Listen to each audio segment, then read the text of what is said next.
Welcome back to the Realm of Runes Patreon channel. Today we're going to talk about the Handmaidens of Frigg. Now, while Odin and his gods who serve him have their details outlined quite clearly in the prose and poetic Eddas, talking about their deeds, attributes, roles, and responsibilities, we have very little that remains about the goddesses that serve as the handmaidens of Frigg. These goddesses get about a sentence in a lot of the lore, and sometimes a sentence is all we have that is left remaining to attest to what their attributes and their roles were. Today we're going to start taking a look at some of these handmaidens of Frigg, these beautiful goddesses that don't have a lot surviving in our lore.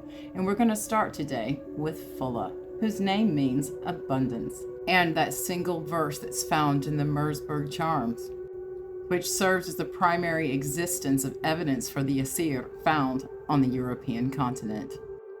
Let's get into it. Now, when we look at the handmaidens and the footmen, as we'll call them for Odin, we know that there are 11/12 that are attested to in the prose and poetic Eddas that are those footmen for Odin. Now, the 13th is arguably Ullr.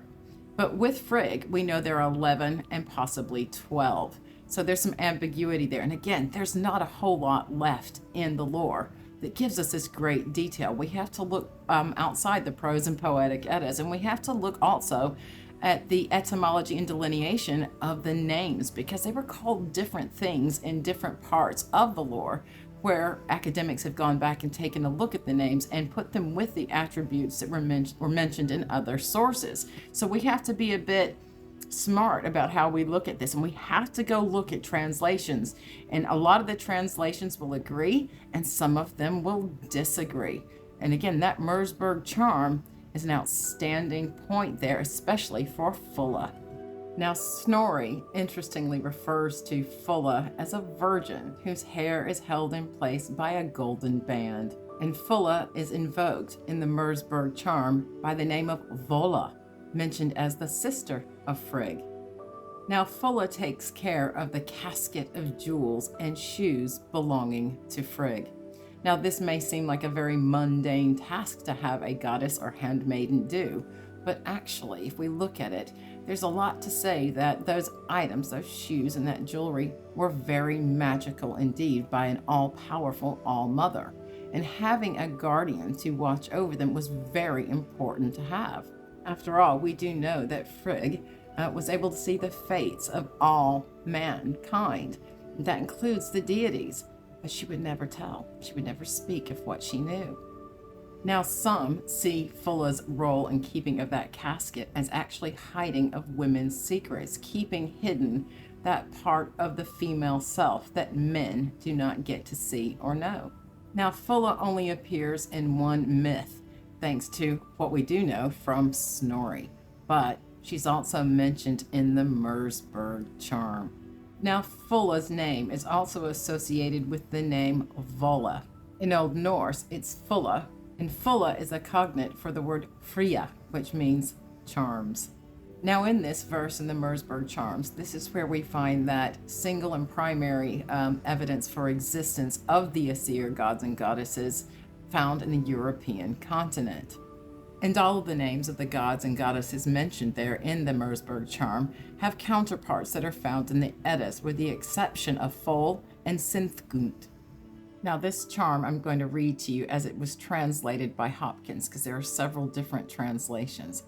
But there's also a magical spell at the end, one that I have personally used before for certain purposes. Do with it what you will. Fol and Vodin rode to the wood. There Baldur's foal wrenched its foot. So charmed Sinthgunt, Suna's sister. So charmed Fria, Vola's sister. So charmed Wodan, and well as he could. So bone wrench. So blood wrench. So joint wrench. Bone to bone, blood to blood, limb to limb. So joined together be.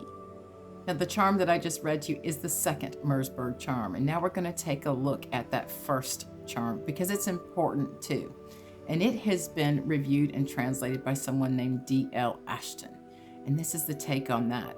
where we see the first time the name Edisi mentioned, which is an old German word that probably meant the Scandinavian equivalent being Valkyrie.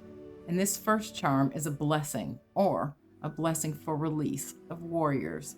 This is translated as, once the Edisi set forth to this place and that, some fastened fetters, some hindered the horde, some loosed the bonds from the brave, leap forth from the fetters, escape from the foes. Sose benrinke, sose bluatrinke, sose lidrinke, benzi benna, blotzi bluoda, lidzi geliden. A fantastic and mysterious and very useful part of the charm, at least what I've found in my practice.